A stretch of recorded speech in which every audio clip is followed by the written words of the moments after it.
नमस्कार, आपके साथ मैं हूं समीर अब्बास। उत्तराखंड की इस त्रासदी से जुड़ी हर खबर लगातार टीवी 9 भारतवर्ष सबसे पहले आप तक पहुंचा रहा है। और आपको बता दें, इस वक्त हमें सलाम करना चाहिए हमारे जवानों के हौसलों को, क्योंकि इस वक्त जवान बिना रुके पिछले 40 घंटे से लगातार ऑपरेशन जिंदगी में जुटे हुए हैं और टनल से लोगों की जिंदगियां बचाने की कोशिश, कवायद लगातार जारी है। साथ ही साथ टीवी 9 भारतवर्ष की टीम, हमारे तमाम संवाददाता इस वक्त चप्पे चप्पे पर तैनात हैं टनल के पास और बाकी तमाम उन इलाकों में जहां पर जबरदस्त नुकसान हुआ है, ताकि इस त्रासदी से जुड़ी, इस प्राकृतिक आपदा से जुड़ी हर डिटेल सबसे पहले आप तक पहुंच पाए। ऑपरेशन टनल से इस वक्त की सबसे बड़ी खबर यह है कि टनल के दूसरे छोर पर रेस्क्यू ऑपरेशन शुरू हो चुका है। दूसरे छोर पर टनल में इसी जगह पर फंसे हुए हैं 35 लोग। आर्मी और एसडीआरएफ का यह ज्वाइंट रेस्क्यू ऑपरेशन है, जिसमें इस वक्त जवान किस तरह से मुस्तैदी से बिना रुके 40 घंटों से ज्यादा से लगातार काम करते हुए इस वक्त ऑपरेशन जिंदगी में जुटे हुए हैं। लोगों की जिंदगियां बचाने की मुहिम लगातार जारी है। ये तस्वीरें आप देख सकते हैं। और जो थोड़ी देर पहले हमें जानकारी मिली थी, 120 मीटर यानी टनल के एक सिरे से जहां से लगातार कीचड़ और गाद हटाने का काम शुरू हो चुका था, काम लगातार जारी था, वहां से जानकारी मिल रही थी कि 120 मीटर तक हमारे जवान दाखिल हो चुके हैं। और अब एक दूसरी स्ट्रैटेजी अपनाई गई है, दूसरी स्ट्रैटेजी बनाई गई है कि जो दूसरा छोर है टनल का, वहां पर पहुंच गए हैं हमारे जवान और रेस्क्यू ऑपरेशन की टीम के लोग। और विपिन चौबे हमारे संवाददाता और हमारे सहयोगी कुंदन कुमार, ये दो संवाददाता हमारे साथ मौजूद हैं। तपोवन टनल में जो रेस्क्यू ऑपरेशन चल रहा है उस पर हमारे ये दो संवाददाता लगातार नजर बनाए हुए हैं। सुरंग के एंट्री और एग्जिट पॉइंट से टीवी 9 भारतवर्ष के रिपोर्टर्स इस वक्त आपके साथ लाइव मौजूद हैं। हमारे साथ तमाम और खास मेहमान, तमाम एक्सपर्ट्स भी जुड़ने वाले हैं, लेकिन सबसे पहले बिना वक्त गंवाए कुमार, कुंदन, मैं आपका रुख करना चाहूंगा, क्योंकि अब जानकारी यह मिल रही है कि सुरंग के दूसरी ओर, दूसरे छोर पर रेस्क्यू टीम के लोग पहुंच गए हैं। क्या हो रहा है, जरा बताएं भी और दिखाएं भी।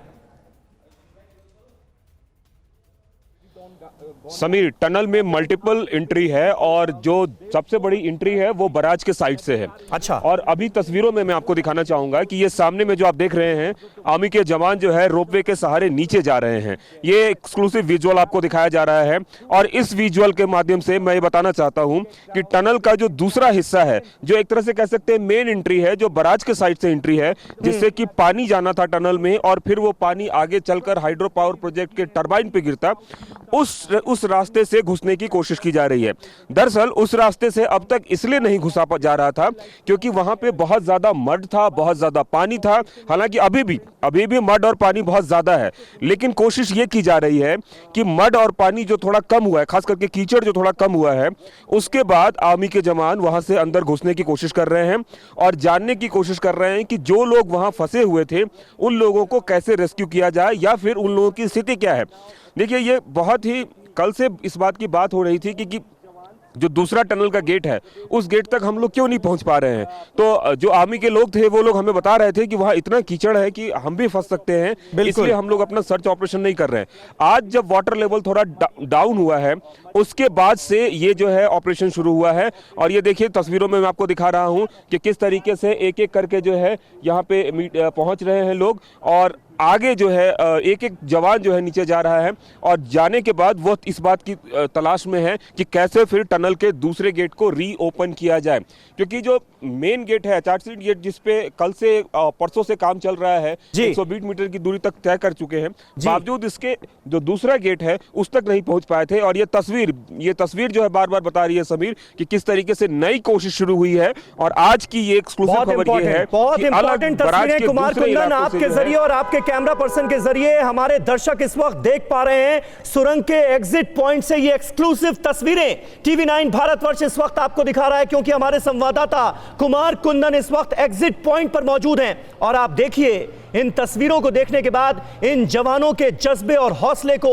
सलाम करने का जी चाहता है कि किन मुश्किल परिस्थितियों का सामना करते हुए इस वक्त ये रेस्क्यू ऑपरेशन चलाया जा रहा है और लोगों की जिंदगियां बचाने की कोशिश की जा रही है। कुमार, ये जो दूसरा एग्जिट पॉइंट है जिसकी तस्वीरें इस वक्त आप दिखा रहे हैं और जहां से अंदर दाखिल होने की कोशिश की जा रही है, क्या माना जा रहा है कि यहां से दूरी ज्यादा नहीं होगी उस जगह की जहां पर लोग फंसे हुए हो सकते हैं? अब निश्चित रूप से जो दूसरा टनल हमारा एचआरटीसी टनल जिस पे काम चल रहा है वहां से आगे जाएंगे समीर आप, तो एक टी जंक्शन है। हाँ। और टी जंक्शन के लेफ्ट अगर आप मुड़ेंगे तो लेफ्ट इस जगह पे आ जाएंगे। जो तस्वीरें जो आपको दिख रही हैं, तो वो जो लेफ्ट जो जहां पे निकलती है वो जो बड़ा वाला जो जंक्शन है, उस लेफ्ट जंक्शन पे अभी तक कोई पहुंच नहीं पाया था क्योंकि वहां बहुत ज्यादा मड है। आप देखिए तस्वीरों में मैं दिखाना चाहूंगा, मदन एक बार प्लीज उधर दिखाएं कितना मड है। ये बराज का वो हिस्सा है और इस हिस्से में भी लोग जान बचाने के लिए निश्चित रूप से भागे होंगे, इस बात की आशंका नहीं, सबको यकीन है। तो अब इनको लगता है कि वहां से जो निकलकर इधर घुसे होंगे उनकी क्या स्थिति होगी। कल से ही सेना और सब लोग कोशिश कर रहे थे इसमें आने का, लेकिन कोई आ नहीं पा रहा था। आज देखिए वाटर फ्लो जो है, एक बार मदन प्लीज वहां दिखाएं, वाटर फ्लो जो लेफ्ट साइड का डायरेक्शन था वो आज बंद हुआ है। तो बंद होने की वजह से पानी का जो स्तर है वो थोड़ा कम हुआ है इधर। तो आज जो है सेना के जवान आज उसमें घुसने की कोशिश कर रहे हैं। हालांकि अभी भी बहुत ज्यादा उम्मीद नहीं है इनको इस बात को लेके, क्योंकि 15 से 20 मीटर तक कह रहे हैं कि मड है, उसमें घुसना एक तरह से मौत को दावत देना है। लेकिन फिर भी जिनको हम देवदूत कह रहे हैं, देखिए सुबह से ही आज जो है लगे हुए हैं। 2-3 जवान नीचे जा भी चुके हैं, एक बार मदन दिखाएं प्लीज। 2-3 जवान नीचे जा चुके हैं। अब वो सीढ़ियों के सहारे, उसके बगल में समीर एक देख रहे होंगे सीढ़ी है, बड़ी सीढ़ी सी लगी हुई है, उस सीढ़ियों के सहारे ये नीचे उतरने की कोशिश कर रहे हैं और बिल्कुल टनल तक पहुंचने की कोशिश कर रहे हैं। और मुझे लगता है कि अगले 5 से 10 मिनट में टनल का जो दूसरा हिस्सा है, ये देखिए सीढ़ियों तक पहुंच चुके हैं सेना के जवान और 5 से 10 मिनट में टनल के दूसरे गेट पे, ये वो गेट है जिससे अगर घुसते हैं और अगर वो ओपन होता है तो एक गुंजाइश बनती है, एक संभावना बनती है कि कुछ लोग वहां हो सकते हैं। उन लोगों के बारे में जानकारी हो सकती है। ऋत्विक कंपनी ने कल ये बताया था प्रशासन को कि हमारे 21 लोग इस रास्ते में फंसे हुए हैं। इसके बाद से प्रशासन ने जो है आज शुरू किया है और वो देखिए सीढ़ियों के सहारे अब बस उतरने की तैयारी है। इनके साथ जो है नाइट विजन कैमरा है, हाईली इक्विप्ड है ये सारे के सारे जवान, और उसके बाद ये घुसने की कोशिश कर रहे हैं। लेकिन इनके साथ एक बड़ी परेशानी ये भी है कि अगर टनल में बहुत ज्यादा मड है तो उस मड को कैसे निकाला जाए, पहली बात। दूसरी बात कि क्या अगर कोई व्यक्ति है तो उसको लेके क्या जानकारी है। तो ये एक तरह से कह सकते हैं रिसर्च रेकी भी कर रहे हैं और साथ साथ इसको एग्जीक्यूट भी कर रहे हैं, दोनों काम एक साथ कर रहे हैं। और नीचे जो फ्रंटल टीम है जो आगे गई हुई है, देखिए वो रेकी करने के लिए गई हुई है और दूसरी टीम यहां तैयार हो रही है। इसमें तकरीबन 10 जवान है जिनको नीचे ले जाने की तैयारी है। और ये आज की सबसे बड़ी खबर है, आज का सबसे बड़ा जो है रेस्क्यू ऑपरेशन शुरू हुआ है और इस ऑपरेशन की ताजा जानकारी हम आपको दे रहे हैं। बिल्कुल बिल्कुल कुमार, बने रहे आप हमारे साथ। बहुत इंपॉर्टेंट तस्वीरें आपने हमारे दर्शकों तक पहुंचाई हैं। दरअसल इस वक्त जान लीजिए कि हो क्या रहा है। एक तो 35 लोगों की जिंदगियां बचाने का सबसे बड़ा ऑपरेशन शुरू हो चुका है। 40 घंटे से ज्यादा वक्त बीत चुके हैं और हमारे जवान लगातार डटे हुए हैं लोगों की जिंदगियां बचाने के लिए। और टीवी 9 भारतवर्ष की टीम इस वक्त चप्पे चप्पे पर मुस्तैद है। एंट्री पॉइंट पर हमारे सहयोगी विपिन चौबे मौजूद हैं, एग्जिट पॉइंट पर कुमार कुंदन मौजूद हैं जिन्होंने आपको ये तस्वीरें दिखाई। ग्राउंड जीरो पर हमारे एक और संवाददाता पुनीत शर्मा मौजूद हैं। लेकिन विपिन के पास कुछ इंफॉर्मेशन है। विपिन, जरा बताइए एंट्री पॉइंट पर इस वक्त क्या हो रहा है? देखिए बिल्कुल, मैं आपको सबसे पहले दिखा रहा हूं कि एसडीआरएफ इस वक्त अपने स्निफर्स डॉग्स के साथ यहां पर पहुंची हुई है। संजय है जो लेकर इन डॉग्स को आए हैं। अब कैसे ऑपरेशन में इनकी मदद ली जाएगी, इन तस्वीरों को देखिए और बातचीत भी करते हैं कि आप लोग एसडीआरएफ से हैं, इन डॉग्स को लेकर आए हैं, अब कैसे मदद लेंगे और क्या कैसे काम करेंगे ये डॉग्स? सर, हमारे ये डॉग क्वालिफाइड है, इनको ट्रेनिंग विशेष इसी प्रकार की दी जाती है सर्च एंड रेस्क्यू के लिए और ये ह्यूमन सैंड पे काम करते हैं। और सर ये इस प्रकार काम करते हैं जैसे हम कहीं मलबे और सैंड पे जिस प्रकार की होगी उसी प्रकार ये काम करेंगे सर। अच्छा, लगभग 150 मीटर तक अंदर पहुंच चुके हैं। 30 मीटर के बाद ऐसा माना जा रहा है कि राइट टर्न लेगा ये टनल और वहां पे इंसानों की मौजूदगी हो सकती है। तो कितना दूरी से ये स्मेल कर सकते हैं, बता सकते हैं? सर ये लगभग सर ऐसा कोई वो नहीं है, 7-8 फीट मतलब गहराई एक सेंट से मतलब है सर। कहीं से भी ह्यूमन सेंट आने चाहिए इसको। अगर वो आएगा तो ये लोग बता सकते हैं कि अंदर इंसानों की मौजूदगी है। सर इंसान से 200 गुना अधिक क्षमता होती है इनकी सूंघने की, तो उसी पे ये काम करते हैं। उस पे काम कर सकते हैं। तो सबीर, आप समझ सकते हैं कि एसडीआरएफ के स्निफर्स डॉग्स यहाँ पर लाए गए हैं। आर्मी अपना ऑपरेशन कर रही है, उनको असिस्ट कर रहे हैं देहरादून पर उत्तराखंड की पुलिस, इसके अलावा एसडीआरएफ, एनडीआरएफ और तमाम तरह से इस ऑपरेशन को जल्द से जल्द पूरा करने की कोशिश की जा रही है, क्योंकि जैसे जैसे समय बीत रहा है वैसे वैसे चिंता बढ़ती जा रही है। वजह यही है कि 42 घंटे 43 घंटे से ऊपर का वक्त बीत चुका है। लोगों की चिंता यह है कि ये अंदर ऑक्सीजन की कमी ना होने पाए, क्योंकि आप जिस तरह से कुंदन तस्वीरें दिखा रहे थे, वो एग्जिट गेट वो बंद है, वहां से भी पानी और मलबा आ गया था। जिस गेट पर मैं खड़ा हूं वो एकमात्र इस वक्त एंट्री और एग्जिट गेट है जहां से गाड़ियां जा रही हैं, और इसीलिए जो एग्जिट पॉइंट है वहां से उम्मीदें इस वक्त ज्यादा नजर आ रही हैं कि उस रास्ते के जरिए फंसे हुए लोगों तक जल्दी पहुंचा जा सकता है। और देखिए, हमारे साथ तमाम खास मेहमान भी इस वक्त जुड़ चुके हैं। हमारे साथ ब्रिगेडियर विनोद दत्ता इस वक्त मौजूद हैं, पूर्व कंसल्टेंट हैं आपदा प्रबंधन के।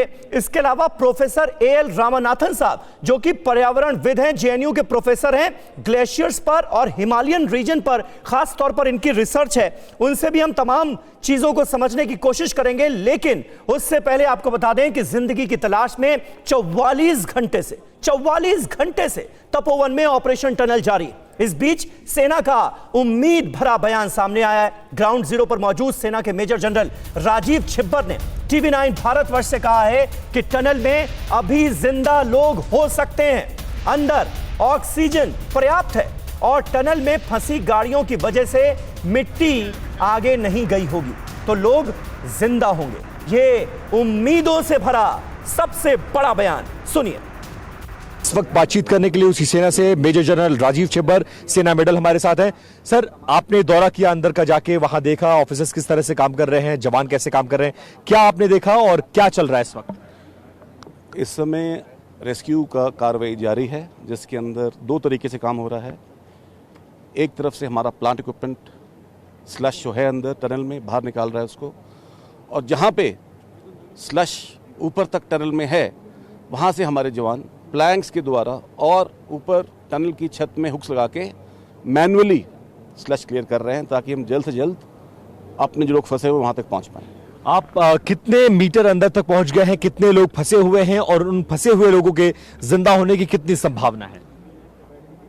एनटीपीसी के द्वारा दिए गए फिगर्स कहते हैं तकरीबन 37 लोग इधर काम कर रहे थे। हम तकरीबन इस समय 150 मीटर तक जा चुके हैं। 50 मीटर आगे एक साइड टनल है, वहाँ तक पहुँचने के लिए हमारी कोशिश जारी है, क्योंकि हम समझते हैं कि जब ये स्लश आया होगा तो ये जो अंदर लोग काम कर रहे थे साइड टनल की तरफ बढ़ गए होंगे, क्योंकि वहाँ पे एक डोजर भी था, 2 गाड़ियाँ भी थी और साइड टनल लंबा है।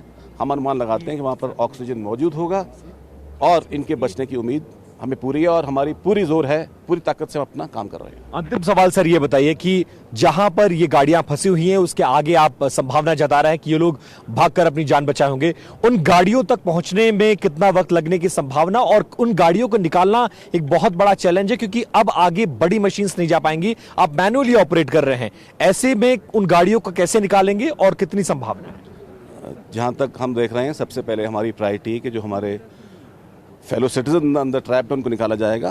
उसके बाद सेकंड फेज के अंदर ये गाड़ी निकाली जाएगी। कितना वक्त वहां तक पहुंचने में लगभग माना जाए? मैं आपको कोई टाइम अनुमान नहीं दे सकता हूं, क्योंकि टास्क बहुत कठिन है और हम अपनी पूरी ताकत से जोर से इस टास्क में लगे हुए हैं। आज शाम तक सेना कोई खुशखबरी दे सकती है देशवासियों को?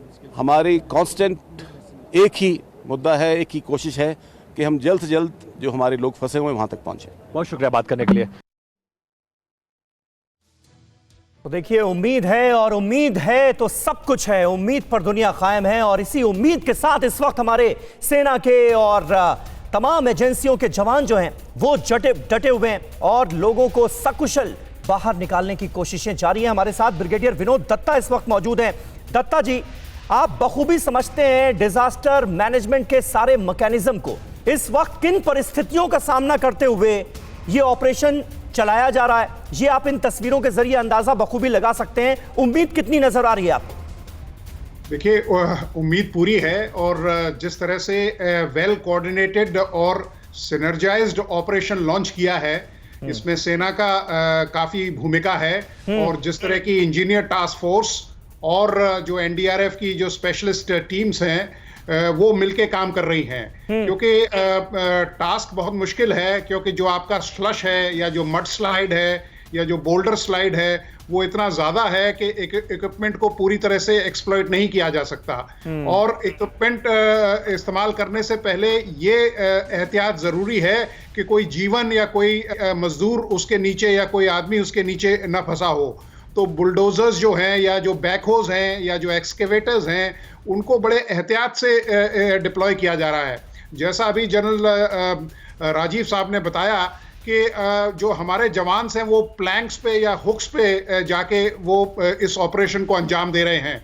और मुझे पूरी उम्मीद है कि जितनी मैक्सिमम जान है वो बचा ली जाएंगी और मुझे लगता है कि शाम तक कुछ न कुछ खुशखबरी पूरे देश को मिलेगी। बिल्कुल, शाम तक कोई बड़ी खुशखबरी मिलेगी, इसकी हम सब उम्मीद कर रहे हैं, सारे देशवासी उम्मीद कर रहे हैं। और इस वक्त मुझे नजर आ रहा है हमारे संवाददाता विपिन चौबे के साथ उत्तराखंड के पूर्व सीएम हरीश रावत नजर आ रहे हैं। सुनते हैं वो क्या कह रहे हैं। खंडूरी जी कर रहे हैं, या लोगों का बड़ा सहयोग मिल रहा है, उनको वो भी धन्यवाद के पात्र हैं।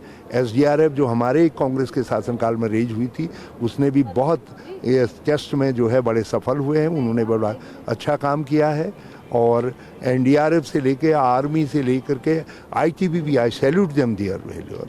और हमारे लोकल प्रशासन, लोकल एडमिनिस्ट्रेशन, पुलिस, सब बधाई के पास। सर, जो 37 लोग यहाँ पर फंसे हुए हैं उसमें लगभग 1 दर्जन लोग उत्तराखंड से ताल्लुक रखते हैं, वो परिवार भी बाहर है। क्या आपने उनसे मुलाकात की, बातचीत हुई कुछ? जो भी उत्तराखंड में काम कर रहा है वो हमारे उतना ही प्यारा है जितना मेरे लिए जो है मेरा भाई प्यारा है।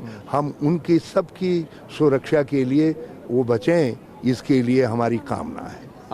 मुख्यमंत्री लगातार दौरे कर रहे हैं, यहाँ पर रुके हुए हैं, आपको लग रहा है कि काम सरकार ठीक कर रही है? कुछ कहना चाहेंगे आप? देखिए, सारे लोग आखिर ये सारे एक सिस्टम के हिस्सा हैं और इस समय हम सब एक सम्मिलित हिस्से के रूप में काम कर रहे हैं। लेकिन मैं इतना ज़रूर कहना चाहूँगा आपके चैनल के माध्यम से कि साइंस का और बेहतर उपयोग इन क्षेत्रों के लिए हो सके, ताकि हम डिजास्टर के इम्पैक्ट को मिनिमाइज कर सकें। और दूसरा जो है, हम क्लाइमेट चेंज की चुनौती जिससे के मुकाबले के लिए डॉक्टर मनमोहन सिंह जी ने हिमालयन सब मिशन लॉन्च किया था, उसको हम और आगे बढ़ाएं और प्रभावी तरीके से बढ़ाएं, ताकि क्लाइमेट चेंज का जो इम्पैक्ट ये सेंट्रल हिमालय जिसमें हमारा उत्तराखंड भी है उसको जख्मी कर रहा है, उसको मिनिमाइज किया। सरकार को कोई राय देना चाहेंगे अपनी तरफ से? यही जो मैंने आपसे कहा वही राय है और हम सब लोग जो है ऐसी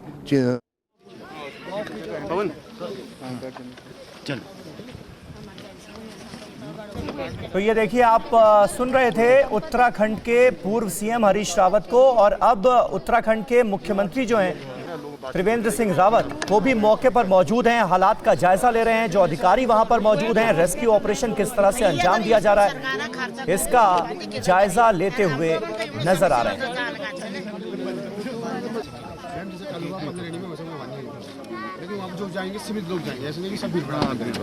और इस वक्त हमारे साथ प्रोफेसर एल रामनाथन साहब मौजूद हैं। रामनाथन साहब, हरीश रावत साहब अभी जिन बातों का जिक्र कर रहे थे कि साइंस का ज्यादा से ज्यादा इस्तेमाल करके आने वाले डिजास्टर से होने वाले नुकसान को कम कैसे किया जा सकता है, इस दिशा में हमें और ज्यादा काम करने की जरूरत है। आज इस त्रासदी के बाद आपको क्या एहसास होता है, इस वक्त इसकी कितनी ज्यादा जरूरत आप महसूस करते हैं? साइंस का तो बहुत जरूरी है, साइंस एंड टेक्नोलॉजी का एप्लीकेशन करने के, बिकॉज हमको पता चल गया अभी हमारा साइंटिस्ट बहुत काम किया है, उसमें हम लोग पहले ही पता चल गया था। वो 2016 में भी ऐसे कुछ एवलांच आ चुका है वो, लेकिन वो दिखाई नहीं दिया। लेकिन हमको मॉनिटरिंग करते रहना पड़ेगा। हम लोग अभी 6th का इमेजरी आप देखेंगे तो 6 फरवरी का, उसी में आपका पता चल गया देयर इज नो डस्ट वगैरह उसमें कुछ नहीं था, वो मिट्टी गिट्टी कुछ नहीं था। 7th को प्लैनेट इमेज को आपको दिखाएंगे तो तुरंत इमीडिएटली आ चुका है। इसका मतलब एक दिन में वो वाला अवलंच आ चुका है। हम लोग का पर्यावरण, वो तो टेम्परेचर भी राइज हो रहा है एंड आइस लॉस भी हो रहा है हम लोग का ये इसका वजह से क्या होता है, tons and tons of sediments ऊपर से नीचे गिर जाता है। उसके लिए हम लोग का मॉनिटरिंग बहुत जरूरी है। क्लाइमेट चेंज का अंडरस्टैंड करके वो वल्नरेबिलिटी का, उसका अडाप्टेशन का उनको डेवलप करना चाहिए। ये ना अभी पानी आपको अभी रुका हुआ बोल रहा था, ये कभी भी वो निकल सकता है, बिकॉज वो सेडिमेंट नहीं। रामानाथन साहब, हम जब ये हादसा हुआ और जब ये प्राकृतिक आपदा की तस्वीरें सामने आई तो सबको ये लगा कि ग्लेशियर टूटा है जिसकी वजह से ये तबाही मच रही है। लेकिन अब इसरो के वैज्ञानिकों ने जो साफ किया है सैटेलाइट इमेजेस के आधार पर, उससे तो बिल्कुल साफ हो रहा है कि ग्लेशियर टूटा नहीं है बल्कि भारी मात्रा में बर्फ पिघली है जिसकी वजह से ये सब कुछ हुआ। वही मैं बता रहा हूँ, स्नोफॉल कम होने की वजह से हम लोग का टेम्परेचर बढ़ने में स्नोफॉल कम हो रहा है, रेनफॉल ज्यादा होता है। उसका मतलब है वो सेडिमेंट सॉइल मिला के वो नीचे गिर गया, वो अवलंच, वो ग्लेशियर नहीं टूटा है, उधर क्लाउड बस्ट भी नहीं हुआ। ये भी दोबारा भी आ सकता है बिकॉज अभी टेम्परेचर बढ़ रहा है। ओहो, ऑलरेडी टेम्परेचर बढ़ रहा है, दोबारा भी वो मिट्टी जाके वो टेम्परेरी लेक बन सकता है, वो तोड़ सकता है, फिर पानी आ सकता है। यही है।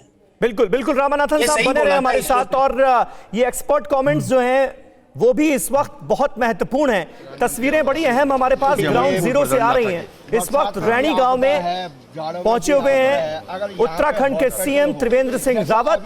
थोड़ी देर पहले तपोवन टनल से हमने आपको तस्वीरें दिखाई, वहां पर पूर्व सीएम हरीश रावत पहुंचे हुए थे। और ये तस्वीरें रैणी गांव से आप लाइव देख रहे हैं। उत्तराखंड के मुख्यमंत्री नुकसान के बाद हालात का जायजा लेते हुए तमाम अधिकारियों के साथ इस वक्त रैणी गांव में नजर आ रहे हैं, जो कि खासा इफेक्टेड हुआ इस त्रासदी से।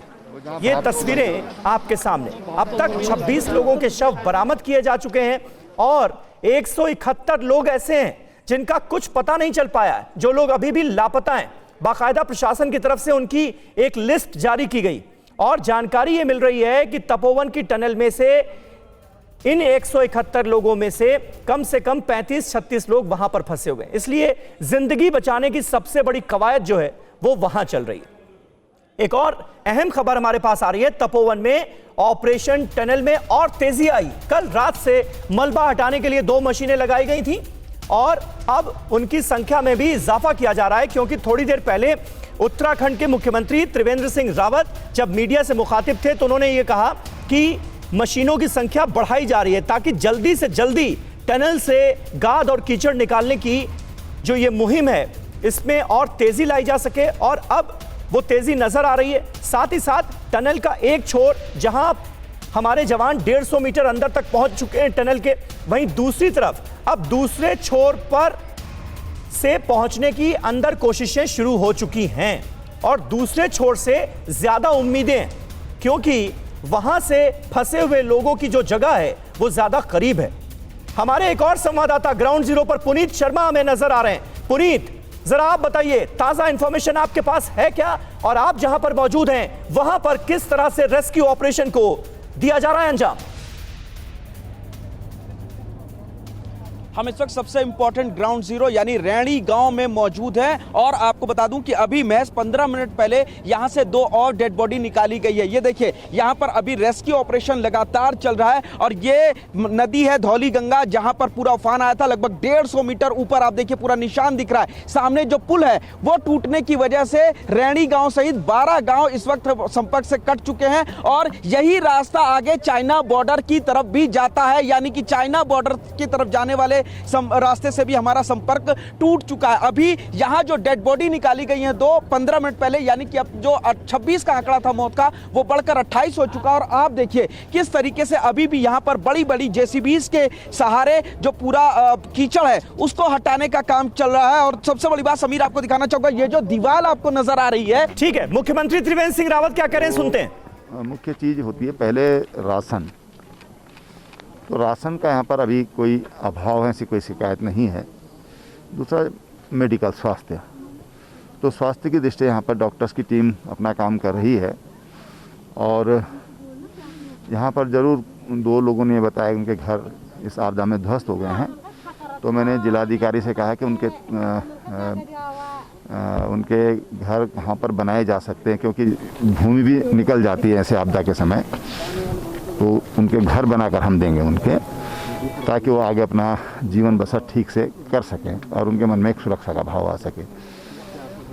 तो अभी मोटा मोटा अभी ये देखने में आया, अभी आगे जाएंगे तो फिर आगे की देखते क्या बात क्या नजर आ रही है आपको जो यहाँ पर हो सकती है? देखिए, मुख्य चीज़ है यहाँ पर कनेक्टिविटी की, कि जितनी जल्दी कनेक्टिविटी हो जाएगी तो लोगों को फिर सामान्य जीवन जीने को मिलेगा।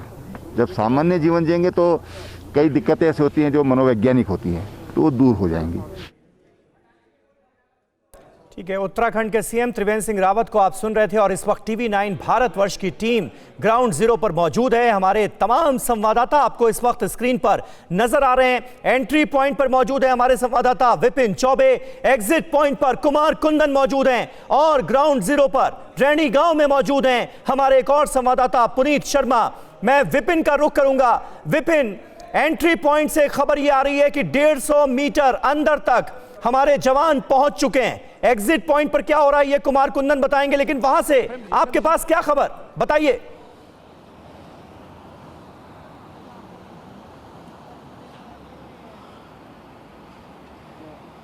बोलिए विपिन, बोलिए।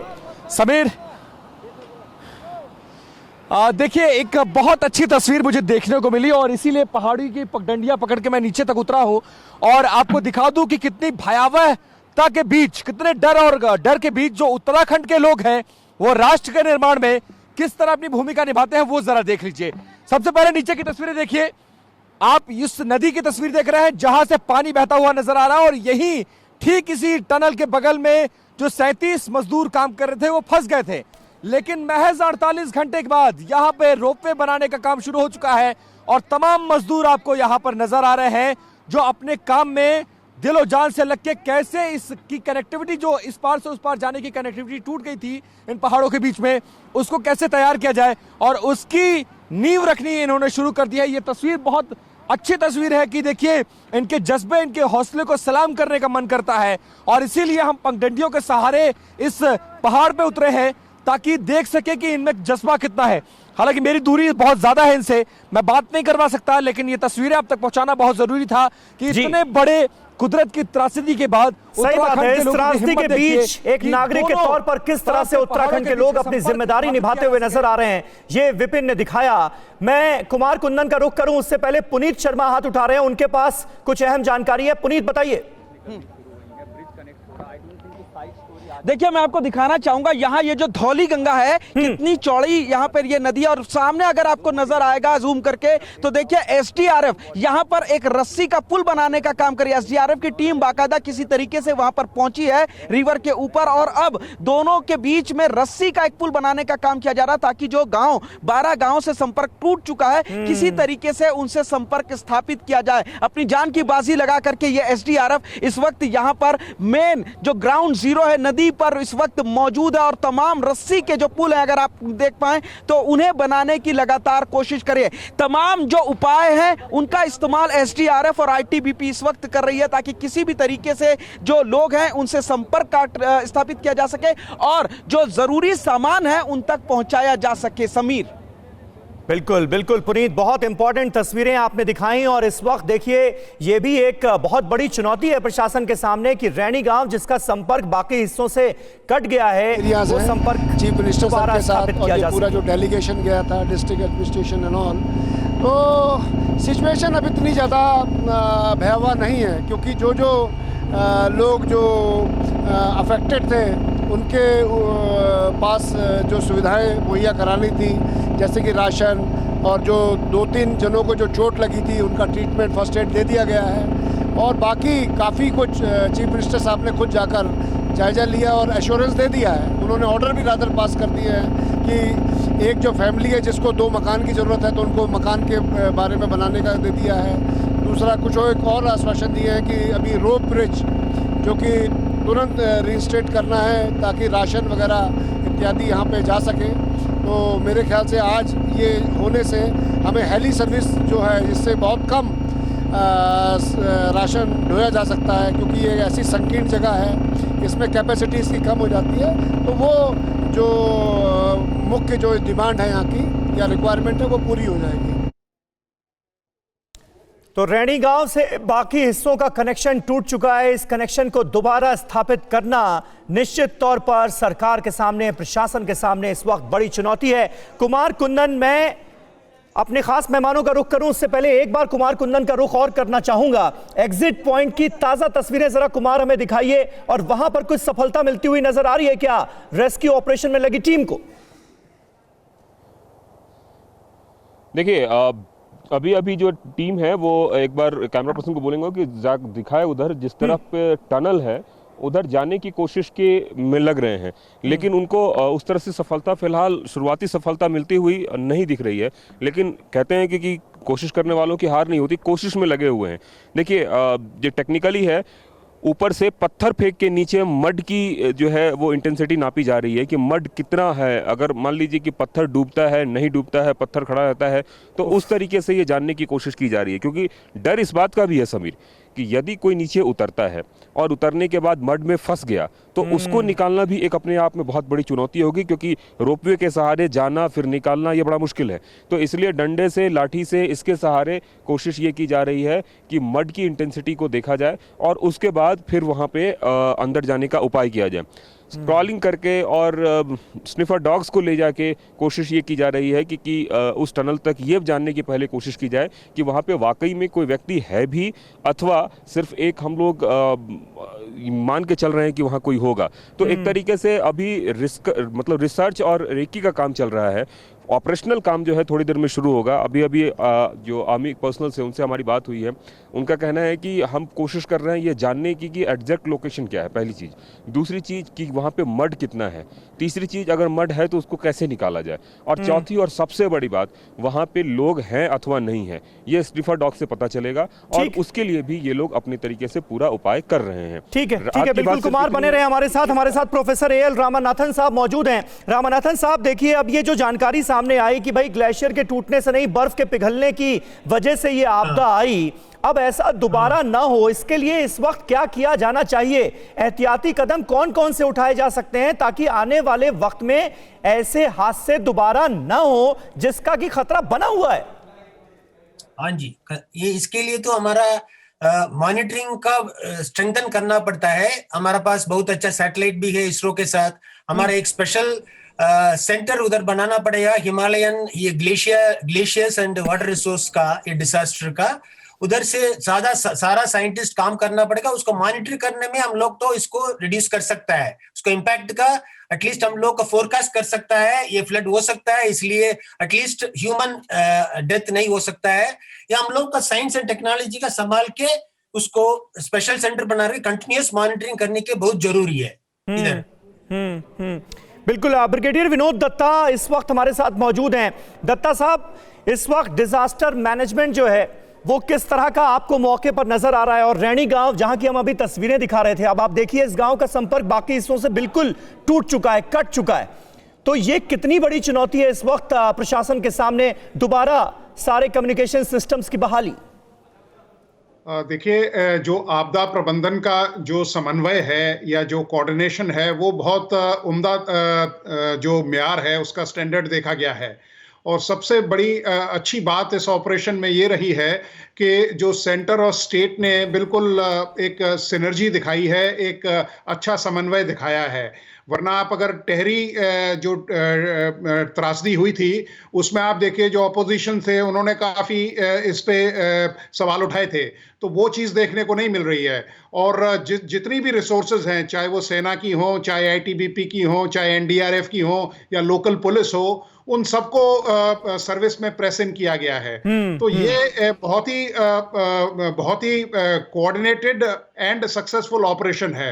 रही बात कम्युनिकेशन स्टैब्लिश करने की, इन गांवों में देखिए जो हमारी रेस्क्यू टीम्स हैं या जो रिलीफ टीम्स हैं वो ऑलरेडी वहां पहुंच चुकी होंगी, क्योंकि वो पैदल जाके वहां उन्होंने जो राशन है या जो उस तरह का कोई मेडिसिन वगैरह की जरूरत है या कोई टेंटेज वगैरह या कोई ड्वेलिंग यूनिट्स उनके लिए बनानी है तो वो उन्होंने कर दिया होगा। सेना ने भी अपने जो रिलीफ कैंप्स हैं वो उनको ऑलरेडी वहां प्लेस कर दिया है। औली से, जोशीमठ से सेना की काफी टीमें वहां जा चुकी हैं। तो जो आसपास के गांव हैं या जो वहां के बाशिंदे हैं उनको कतई ये चिंता करने की जरूरत नहीं है। दूसरा, मीडिया बिल्कुल सही आप कह रहे हैं। और रैणी गांव जिसका मैं जिक्र कर रहा हूं, वहां पर भी पूरी टीम जो है वो पहुंच चुकी है। रेस्क्यू ऑपरेशन वाली टीम जो है वो पहुंच चुकी है। इसके अलावा प्रशासन के लोग पहुंच चुके हैं। कैसे कम्युनिकेशन सिस्टम की बहाली की जाए, इसके लिए कोशिशें शुरू हो चुकी हैं। तो कोई भी इलाका ऐसा नहीं है जहां पर एडमिनिस्ट्रेशन ना पहुंचा हो, रेस्क्यू टीम ना पहुंची हो। यह अपने आप में बहुत बड़ी बात है। और रेस्क्यू ऑपरेशन में किसी तरह की कोई समस्या ना हो, किसी सामान और राशन की कमी ना हो, इसके लिए सेना के हेलीकॉप्टर भी लगातार एक्शन में नजर आ रहे हैं। देखिए विपिन चौबे की एक और ग्राउंड रिपोर्ट। तपोवन में जो ऑपरेशन चल रहा है, जहां से फंसे हुए लोगों को बाहर निकालने की कोशिश की जा रही है, उस पे एयरफोर्स के चॉपर्स का भी इस्तेमाल किया जा रहा है। और इस वक्त आप उसी तपोवन ऑपरेशन सेंटर के ठीक बाहर से इस एयरफोर्स के चॉपर की तस्वीरें आप देख रहे हैं, जो थोड़ी देर पहले यहां पर आया। और एयरफोर्स के 2 चॉपर्स को यहां पर रेस्क्यू एंड सर्च में लगाया गया है और सिचुएशन की मॉनिटरिंग में लगाया गया है, ताकि इस ग्लेशियर के फटने के बाद इस वक्त वहां पे पहाड़ों पर माहौल कैसा है, क्या दोबारा ऐसी कोई स्थिति तो नहीं बन रही है। दूसरी बात, पहाड़ों में कोई फंसा तो नहीं है, और अगर फंसा है तो उसको सुरक्षित कैसे यहां से बाहर निकाला जाए, इस बात को सुनिश्चित करने के लिए एयरफोर्स की मदद ली जा रही है।